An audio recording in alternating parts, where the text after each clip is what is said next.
well aware of these terms. What is the meaning of these terms? Because they are actually the STEM words which are central in every question.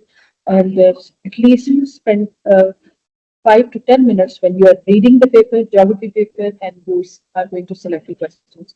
Select very skillfully and very intelligently. Of course, some questions are phrased very in a very difficult manner. Don't be afraid of that because geography paper is more of a conceptual paper, and your conceptual error, that is very dangerous because this is a great spoiler, and this paper is a great spoiler, I must say. Let's say there is annotate, then assess, calculate, certain instruction are written in front of it. These are given by the examiner. There are more key terms also. Describe the pattern of something, how you. One thing I wanted to remind you all that sometimes examiner asks us to sketch something or windmill. I remember that it did come exam. A student had to draw windmill. So try to draw certain renewable and non-renewable sources, especially the hydropower station, Persian the conventional and non-conventional method of irrigation. Basically, sketching of something is also good to learn the structure of certain features and the structure of certain projects. वो आपको काफी help करता है. Labeling of data is also very important. Labeling and annotation, there is a difference. Please do practice that. Annotation when you describe the processes which take place in plant making, when you describe the processes in your cement making diagram. These are all the annotation. Label can be one word, but annotation is describing the process in few words. Answering technique in this exam, yes, I noticed a few things from the students that actually probably because of the misconception they had or maybe the weak concept. We had this question, I wanted to discuss it. In order to do your best when answering a question, make sure you don't read apparently simple questions so quickly that you miss or spot important words. You would lose easy marks. That is unfortunate. Examiner always look for specific reasons and specific details in order to award marks. So try to make sure that every word that you write in your answer is to the point and it is specific. This time you all had a question. State two human inputs and two natural inputs for subsistence rice farming. Girls, is the human input and natural input, if you look at the answers, they were not, the student could not get marks. Climate and sunlight, these are unlimited natural resources. How much we need out of sunlight? Student might tell you about the climate, sunlight, sunrise, but this is not right. You have to tell the examiner how much temperature is required for this particular crop, and definitely, we cannot increase and decrease the sunlight ourselves. We go to those areas which are actually having that suitable temperature and then the type of soil we need for it. If you will write the soil, the question is about the rice farming. Which type of soil is actually required for this subsistence rice farming? And then comes the human inputs. Human input you spend on it, in fact. But since it is subsistence, so definitely the whole family is involved as a labor. Seeds, but we know that seeds are not used for rice farming. We use sapling, the small plants which are grown. Paniri, we call it local. So students need to have a very clear idea. What do we mean by natural inputs? Does not mean land, soil, sunlight, climate. No, they have to specify the geographical requirement. Example two, state two disadvantages of subsistence farming. Some students do not get marks.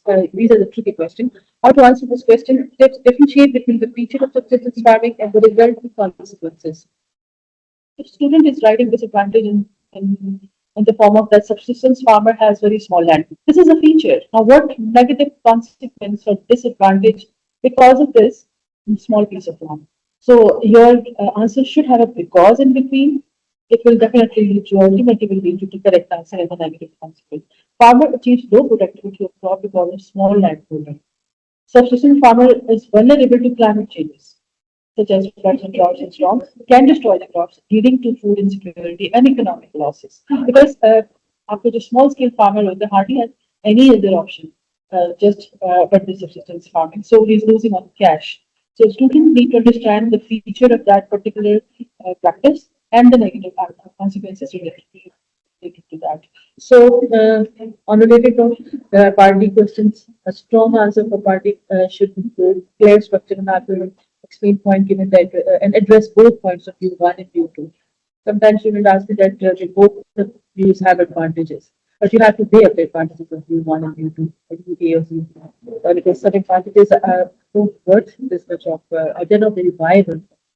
uh, some suggestions are not really viable. Students say that in order to, I came across these answers, in order to fulfill the deficiency or the shortcoming of the gas supplies, government can develop the infrastructure of gas pipeline. Is it viable for us? Because gas line infrastructure, pipeline infrastructure is extremely expensive, and it is a very long and a very tedious and a very costly job, or costly project. So students need to understand, they can mention to the liquefied gas LPG cylinders, they can shop them and do.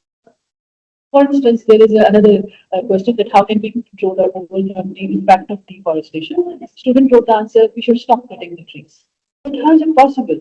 We need wood. We need some substance from the trees which are used for pharmaceutical companies, for shipbuilding, for the construction purposes. So this is not possible. We can't avoid it. So students should understand the viability of their this the advantage and disadvantage and its worth.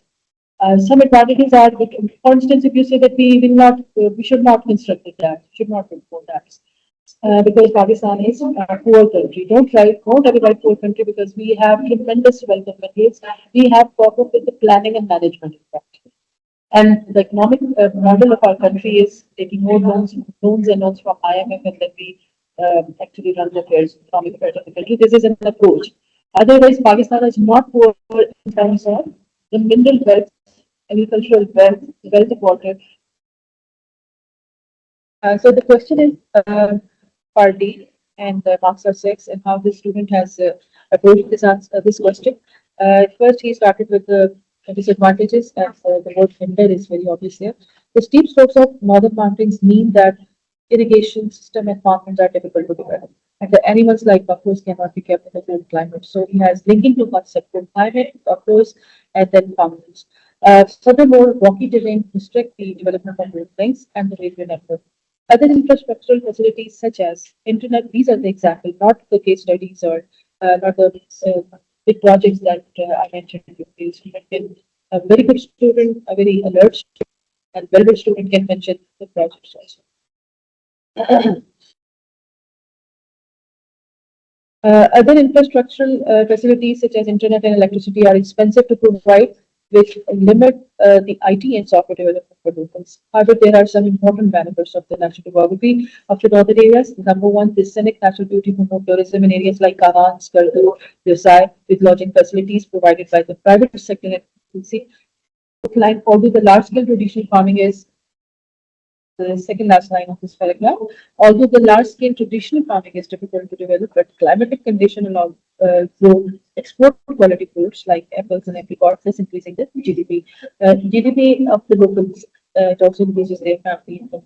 So, in conclusion, although the northern topography hinders large-scale growth of industry and farming, but food farming has large export potential. This is an opportunity for This is an opportunity for sustained tourism and gives market to local products and increases profits and local income. As such, I think it only limits economic activity to some extent. So this is the student view he has written at the end. So you see that the quality of answer is that it is not only the student is not only joining two three concepts but also giving examples, and the places are also mentioned. So he is using examples throughout. There is no project, there is no case study asset, but this is enough for 6 months. Certain developed ideas and statement which student need to understand, that how what kind of mistake he should avoid, and how to develop a certain point to get performance. For instance, we have described the effect of latitude on day length and temperature in Pakistan.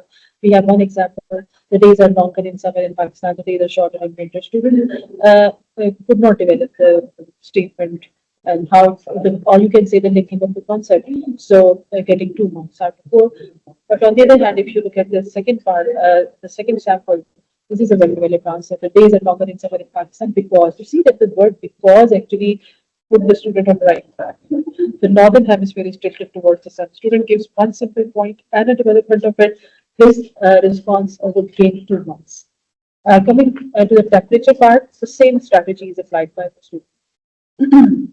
Here we can also see that how developed and undeveloped ideas. Usually, student in a hurry, they use very easy marks. Explain how large-scale industries can increase economic development in Pakistan. You should develop your answer. Students sometimes they argue with us that they have written all the points. Large-scale industries provide lots of jobs. It's very vague, and you can't make any meaning out of it. What kind of jobs? And jobs itself is a very uncountable number. They make goods that can be exported. For export, whenever student is making a point related to export, student has to tell them what product is being sold and to which country, regional, international level also must address this. They use large amounts of raw material, not raw material. They attract foreign investment for what purpose? So these are very simple points. These are points for simple points. And student is getting 2 months out. On the other hand, if you look at the developed part, it has connection between the 2 points and why lots of jobs are created and the type of labor is required and how people will get benefit from the job. And then workers are, if you look at the connected version, third line, workers are well paid and they pay taxes to the government. The goods made are of high quality and can be exported, specifically cotton goods, surgical and sports goods, and this helping foreign exchange to Pakistan. So we need to teach the students, and the student must learn that there is a difference between simple point and a specific point. There are a number of examples you can go through that how infrastructure and communication are vague if they are not specified. Pollution is vague if it's not particularly identified that what type of pollution is to be given to achieve marks. There are certain common mistakes the student must avoid. If you look at these, most of the points you have understanding about, but if you look at the second last part, you will find that abbreviation part between. Nowadays, students will use a lot of shorthand writing, and they have their own abbreviation. Non-standard abbreviation of any country, for that matter, is abbreviated. It will definitely tantamount to losing marks. Students are also using adjectives like better quality of life, good infrastructure. No, it has no meaning. You can't make any meaning out of it. You can't leave it for the examiner to guess what he actually wants to convey. Another important aspect to be highlighted is students should know the difference between GNP and GDP and when to use it and how to use these terms. Uh, or they should understand when dollars leaving their country and dollars entering their country, how their foreign reserves and foreign exchange is moved. They should have that idea. Then comes the reviewing strategies. You can plan to revise in a number of different ways, such as revise by topic, uh, and then by themes. They can use past paper for this matter because you could have observed in geography. We usually find thematic questions. The 2, 3 topics or 2, 3 chapters are merged. At minimum, 2 chapters are definitely merged theme-wise. And the student can use mixed approach also. The combination of both are good. Like topic-wise, by topic, by past paper, they can do both ways. We have these are available sites to students. They can approach and they can find number of papers there. And now, if you have any question, we can come towards the chat box.